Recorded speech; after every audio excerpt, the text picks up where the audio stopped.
Hello दोस्त, मैं हूं आपका फ्रेंड गजेंद्र एंड मैं पढ़ने जा रहा हूं आज मैथमेटिक्स का एक चैप्टर है आयतन, जो कि बहुत ही इम्पोर्टेंट है और बहुत ही टफ है, लेकिन अपन इसको बहुत ही इजीली तरीके से समझेंगे और हर एक कॉन्सेप्ट को क्लियर करते जाएंगे। चलिए चलते हैं और समझते हैं आयतन के बारे में। हर एक ज्योमेट्री के अलग अलग उनके आयतन, वक्रपृष्ठ, संपूर्ण पृष्ठ के बारे में जानेंगे। पहले उसके बारे में कंप्लीट इंफॉर्मेशन लेंगे, इसके बाद उसके क्वेश्चन सॉल्व स्टार्ट करेंगे। आयतन, सबसे पहले अपन घन के बारे में जानेंगे। क्या होता है ये घन? What is cube? घन क्या है? क्या होता है ये घन?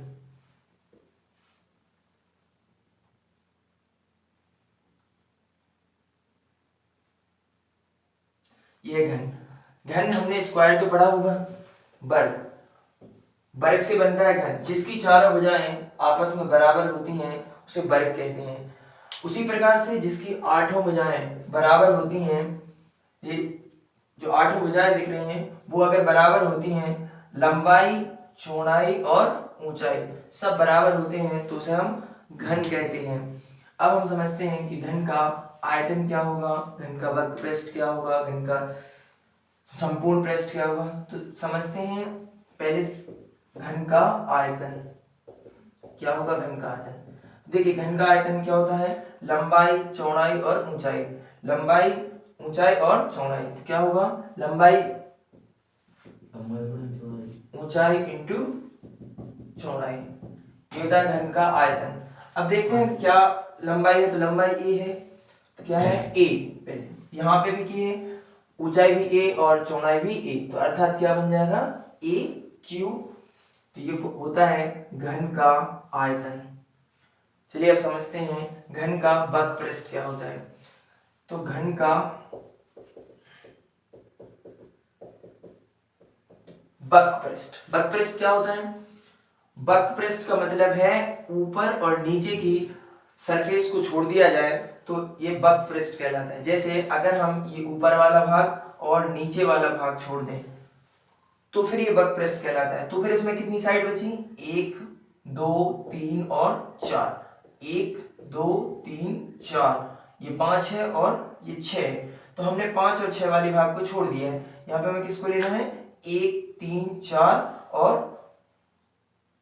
2 को। 1, 3, 4 और 2, इसका मतलब है एक घन में 6 सरफेस होती हैं। अगर ऊपर की सरफेस और नीचे की सरफेस को छोड़ दिया जाए तो शेष 4 सरफेस बचती हैं, 4 सतह, जिसको हम कहते हैं हर एक सतह का क्षेत्रफल क्या होता है? लंबाई इंटू चौड़ाई।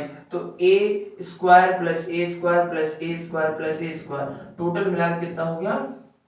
4 स्क्वायर, 4a स्क्वायर। ये होता है घन का वक्रपृष्ठ। अब समझते हैं घन के संपूर्ण पृष्ठ के बारे में।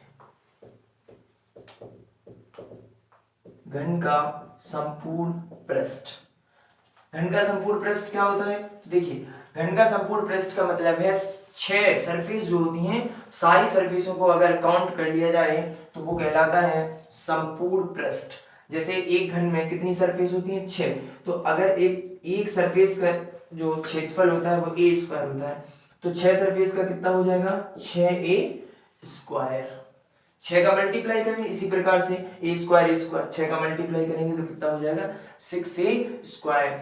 और समझते हैं कि घन का विकर्ण कैसे निकाला जाए। घन का विकर्ण कैसे निकाला जाए? तो हमें पता है इसकी लंबाई, चौड़ाई, ऊंचाई तीनों ही आपस में बराबर है। तो हम क्या करेंगे?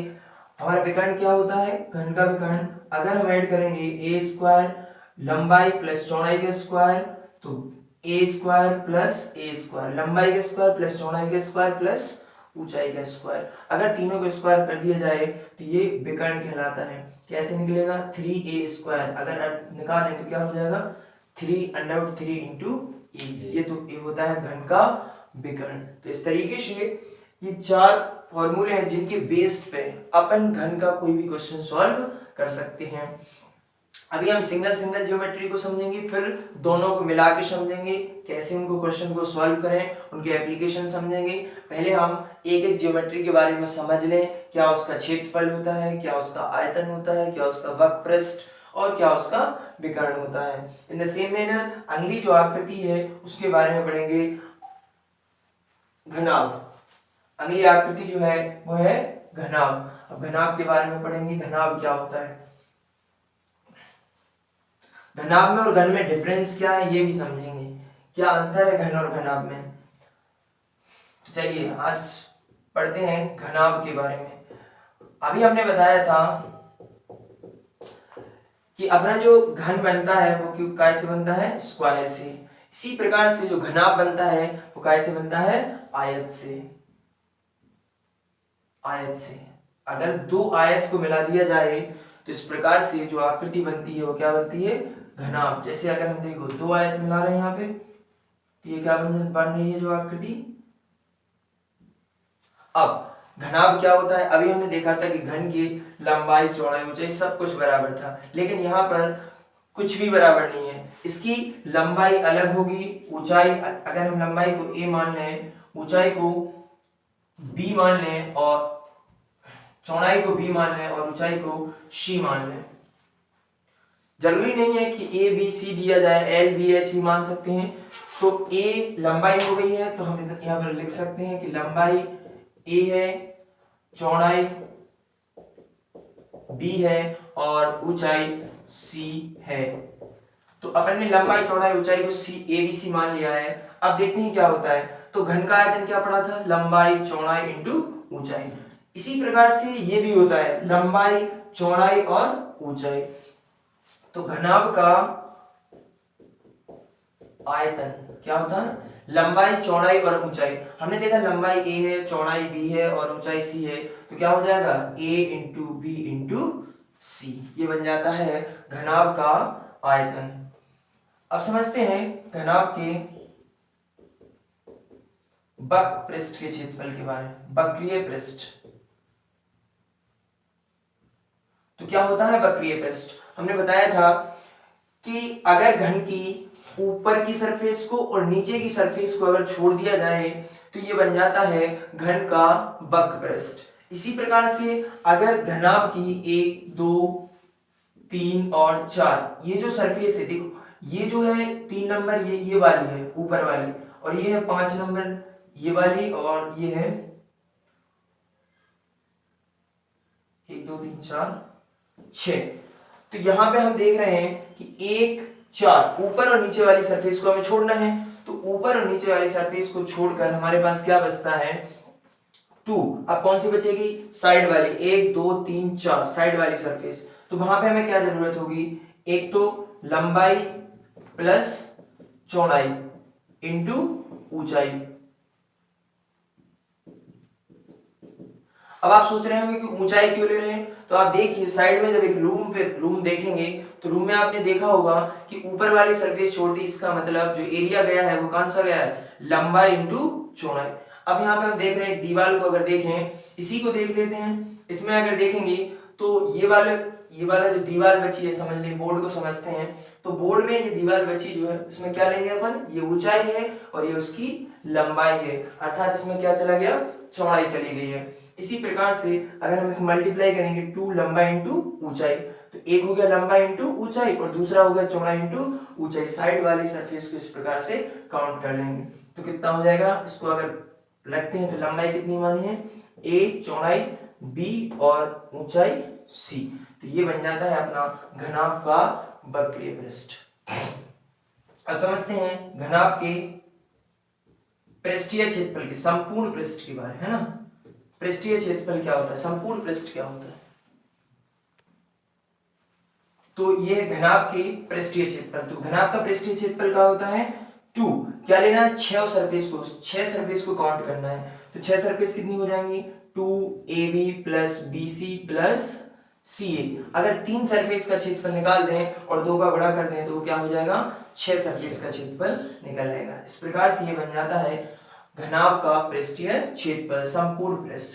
अब समझते हैं घनाभ के विकर्ण के बारे में।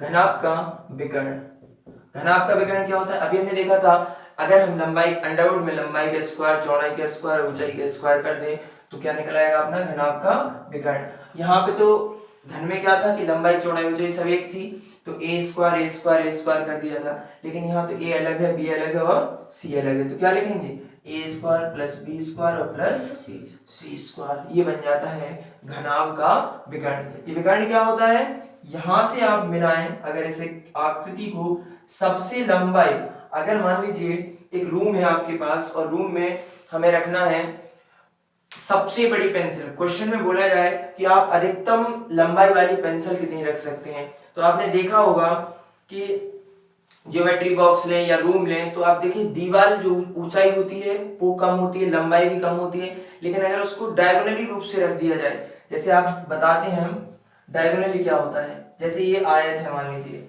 तो अगर हम इसकी लंबाई देखें तो मान लीजिए 80 सेंटीमीटर है, चौड़ाई मान लीजिए 40 सेंटीमीटर है, लेकिन अगर हम देखें कि इसका जो डायगोनल है वो सबसे अधिकतम लंबाई का होता है ये वाला, इसी प्रकार से इसका जो डायगोनल होता है वो सबसे अधिकतम लंबाई का। तो क्वेश्चन में कैसे आता है कि आप तीन भुजाएं दी रहेंगी और उसमें क्या कहा जाएगा कि आप इसका अधिकतम लंबाई की पेंसिल रखी जा सकने वाली लंबाई निकालिए, क्या होगी उसकी भुजा, तो अधिकतम लंबाई कब निकलेगी जब आप उसके डायगोनल को निकालेंगे, विकर्ण को निकालेंगे, विकर्ण निकाल लेंगे तो आपका आंसर हो जाएगा सबसे अधिकतम लंबाई की पेंसिल।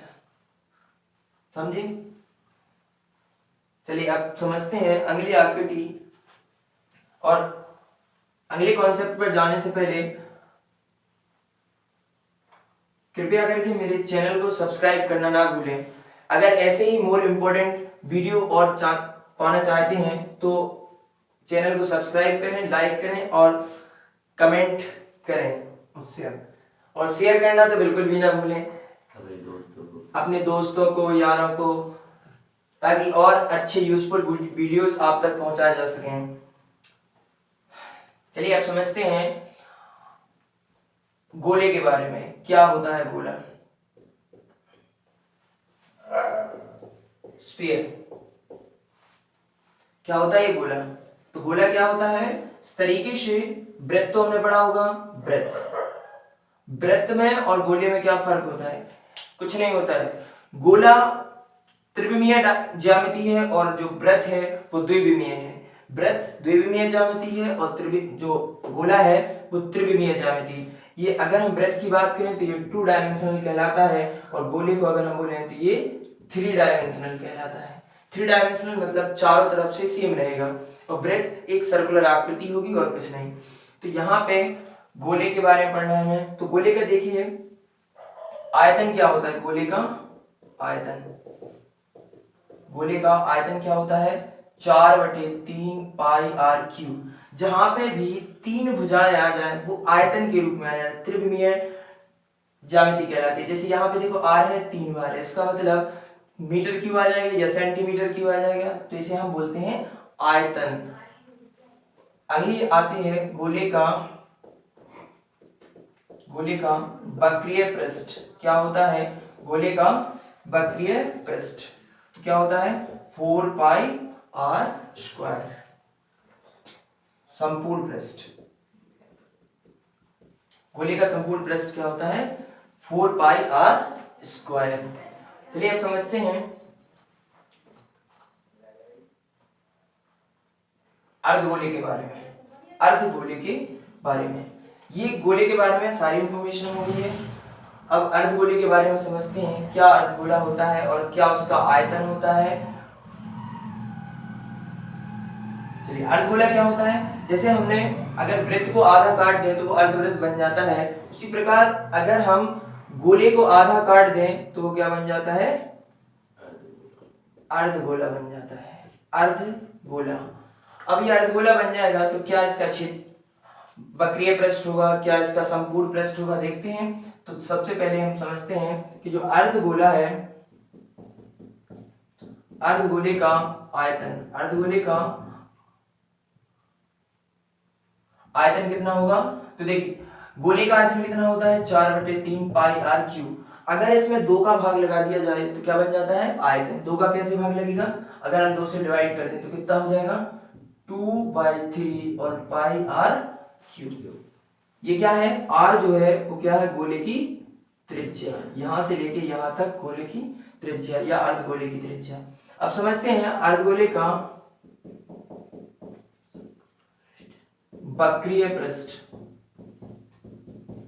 अब क्या होता है ये वक्रीय पृष्ठ, तो यहां पर आप देख रहे होंगे कि इस भाग को काउंट नहीं किया जाता, वक्रीय, ये वक्र थोड़ी है।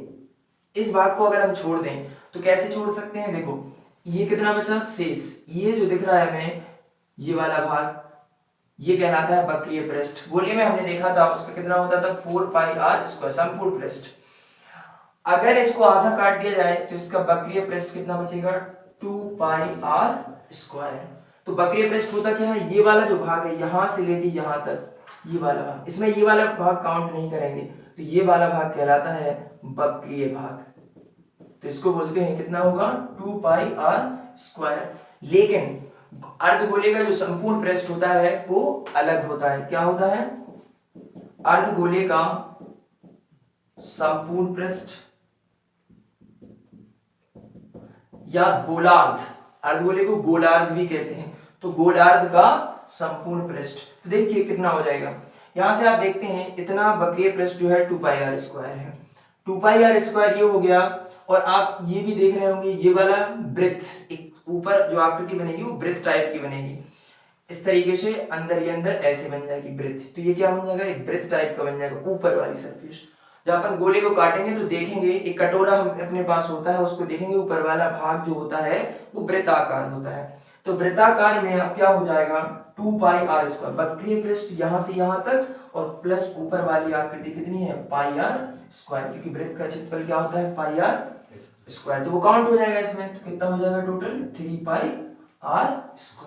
ये बन जाता है अर्धगोले का संपूर्ण पृष्ठ।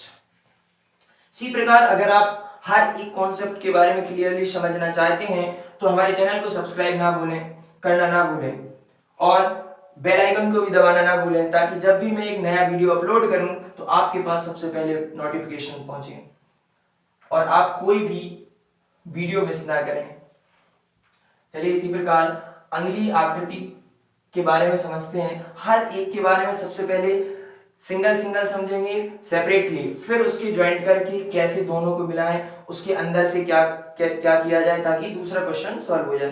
तो समझते हैं एक एक करके।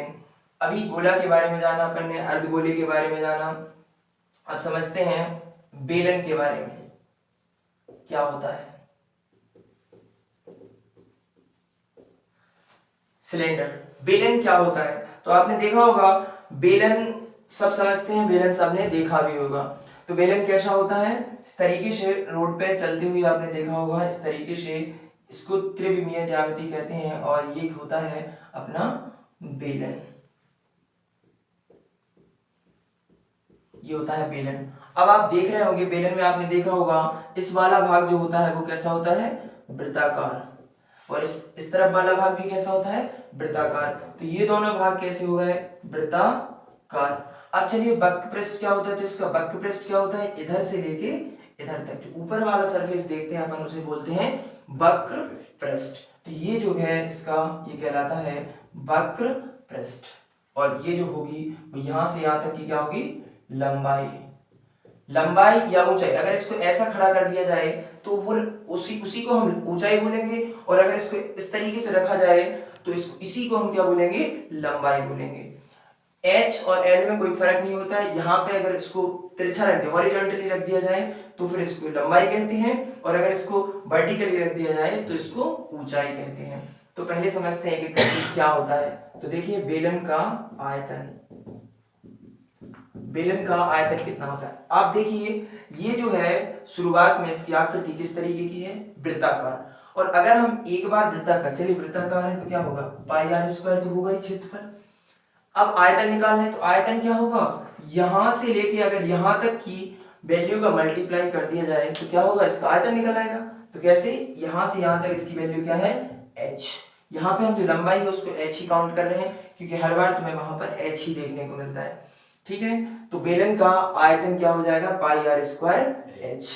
घबराना नहीं है, कभी क्या अगर इसको हॉरिजॉन्टली रखते हैं तो इसी को कभी कभार बुकों में एल मान लिया जाता है, तो क्या हो जाएगा pi R square L. Same value रहेगी, एच की जगह एल रख देंगे, लेकिन अपन को कोई चेंज नहीं करना है क्वेश्चन को सॉल्व करते समय। आप समझते हैं बेलन का वक्र पृष्ठ, बेलन का वक्र पृष्ठ कितना होता है? तो आप देख पा रहे होंगे वक्र पृष्ठ क्या होगा, एक वृत्त की परिधि क्या होती है, एक वृत्त की परिधि वृत्ताकार है ना, तो एक वृत्त की पूरा जो है वो एंड तक क्या होता है, वृत्ताकार होता है। तो अगर एक वृत्त की परिधि 2 पाई आर होती है और इसमें अगर यहां से लेके यहां तक की वैल्यू का मल्टीप्लाई कर दिया जाए तो क्या निकलेगा, वक्रीय पृष्ठ निकल आएगा। तो कितना होगा, अगर h काउंट करेंगे तो h हो जाएगा, तो कितना हो जाएगा 2 पाई आर h। अगर l हॉरिजॉन्टली रखी हुई है तो इसको क्या लिखेंगे 2 पाई आर l। कोई फर्क नहीं पड़ता h और l से, आपको हमेशा अगर लंबाई दी है तब भी उसे h काउंट करना है और अगर ऊंचाई दी है तब भी उसे h काउंट करना है। फर्क क्या होता है, क्योंकि कभी हम इसको वर्टिकली रखते हैं खड़े में इस तरीके से,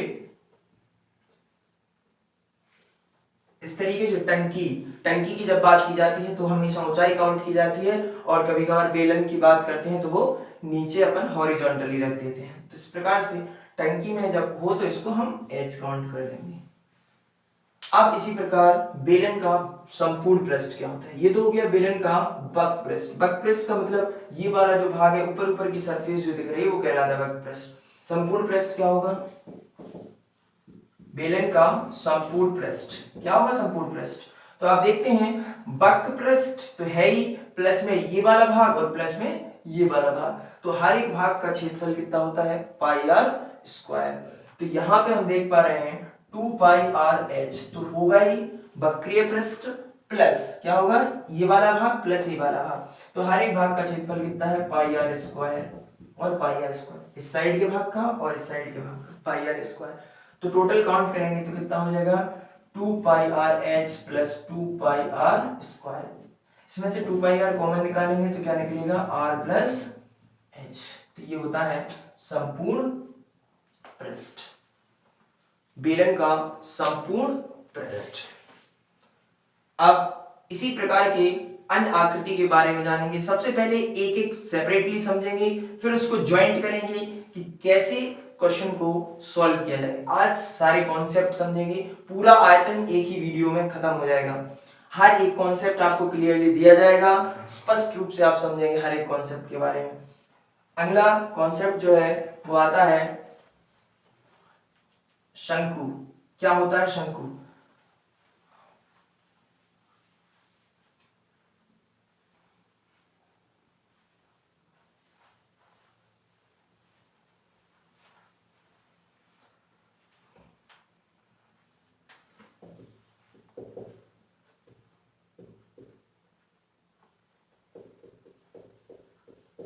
क्या होता है शंकु? चलिए पहले समझते हैं शंकु क्या होता है। तो शंकु क्या होता है, इसकी जो एक भाग होता है वो तो वृत्ताकार होता है, नीचे वाला भाग वृत्ताकार होता है, ऊपर वाला भाग जो होता है कॉर्नर टाइप का होता है। इस तरीके से ये शंकु, टोपी तो लगाई होगी जन्मदिन पर, तो बस वही टोपी यहाँ पे लगा दीजिए, वही शंकु कहलाता है। जैसे यहाँ पे देखते हैं तो ये जो है इसका ये कहलाता है तिर्यक ऊंचाई, ये कहलाती है तिर्यक ऊंचाई। और अगर इसको हम एल मान लें, यहां से अगर एक लाइन डाल दें यहां तक इसकी सेंटर तक, तो ये जो कहलाती है इसकी एच। और ये भाग तो है वृत्ताकार, तो इसकी यहां से यहां तक जो होगी वो क्या होगी त्रिज्या, और इधर से भी इधर क्या होगी त्रिज्या। तो सबसे पहले समझते हैं कि इसको तिर्यक ऊंचाई बोलते हैं, इसको एच बोलते हैं और इसको आर बोलते हैं। तो बेलन शंकु का जो आयतन होगा, सबसे पहले शंकु का आयतन, शंकु का आयतन क्या होगा? तो देखिए बेलन का आयतन कितना था पाई आर स्क्वायर एच। अगर एक बेलन में से शंकु को काटना है तो क्या होगा, जो शंकु होता है उसका आयतन वो बेलन का 1/3 भाग होता है। तो 1/3 पाई आर स्क्वायर एच ये कहलाता है शंकु का आयतन। अब समझते हैं शंकु के वक्र पृष्ठ के बारे में। क्या होता है ये बक पृष्ठ। तो हमने बताया था कि कभी भी बक पृष्ठ में नीचे वाली या ऊपर वाली सरफेस काउंट नहीं की जाती है। तो यहाँ पर मैं ऐसी कौन सी आकृति दिख रही है जिसे हम कौन सी सरफेस है जिसे काउंट ना करें। तो आप यहाँ पे देख रहे हैं जो वृत्ताकार जो शुरुआत में दिख रही है जो आकृति नीचे, हम उसको काउंट नहीं करेंगे। और जब नहीं करेंगे तो इसका जो ऊपर वाला सरफेस है उसको कितना माना जाता है, पाई आर, अर्धवृत्ताकार। और अर्धवृत्ताकार ये हो गई है। और इसके देखो वक्र पृष्ठ क्या होगा, कितनी लंबाई है ये, यहाँ से लेके यहाँ तक, तो कितनी हो गई, एल। मल्टीप्लाई कर दो, कितना हो गया, पाई आर एल। चलिए समझते हैं शंकु के संपूर्ण पृष्ठ के बारे में। हर एक इंपॉर्टेंट जानकारी हर एक ज्योमेट्री के बारे में आपको दी जाएगी। जितने भी फॉर्मूले, जितनी भी फॉर्मूलों की जरूरत होती है वो सारे के सारे आपको बताए जाएंगे। और मैं गारंटी दे सकता हूं अगर आप इस वीडियो को एंड तक देखते हैं तो 95% क्वेश्चन आप इजीली सॉल्व कर पाएंगे। कोई भी क्वेश्चन ऐसा नहीं होगा जो आपकी समझ में ना आए। और मैं एक एक करके आपको क्वेश्चन सॉल्व कराऊंगा, फिर मिक्स ज्योमेट्री समझाऊंगा कैसे। तो शंकु का संपूर्ण पृष्ठ क्या होता है, लेकिन आपका काम है चैनल को सब्सक्राइब करना, लाइक करना, कमेंट करना और शेयर करना, इतना आपको करना पड़ेगा। तो शंकु के संपूर्ण पृष्ठ, ठीक है। तो क्या होता है संपूर्ण पृष्ठ, तो देखिए क्या होता है, वक्र पृष्ठ और प्लस ये नीचे वाला भाग। तो वक्र पृष्ठ हमने देखा था कितना था, पाई आर एल, इतना ही था। वक्र पृष्ठ हो गया, प्लस ये नीचे वाला भाग कितना है, पाई आर स्क्वायर। वृत्त है तो पाई आर स्क्वायर होगा, तो कितना हो जाएगा, पाई आर अगर कॉमन ले लें तो कितना बचेगा, एल प्लस आर। ये हो जाता है शंकु का संपूर्ण पृष्ठ। थैंक यू दोस्तों। देखिए आज अपन ने समझा हर एक ज्योमेट्री के सिंगल सेपरेटली आपने समझा। अब इसी प्रकार से अगले वीडियो में हम समझेंगे दोनों को मिला कैसे दिया जाए, कि अगर हम मान लीजिए बेलन और गोले पर आधारित प्रश्न, इस तरीके से घन और घनाभ दोनों पर आधारित प्रश्न, तो इस तरीके के क्वेश्चन को कल समझेंगे डिटेल्स में। आज हमने सीखा है अलग अलग ज्योमेट्री के बारे में। थैंक यू दोस्तों, और चैनल को सब्सक्राइब, लाइक करना ना भूलें। आपका दोस्त गजेंद्र इसी प्रकार के इंपॉर्टेंट वीडियो पाना चाहते हैं तो कृपया करके शेयर, लाइक, कमेंट करते रहें। थैंक यू दोस्तों।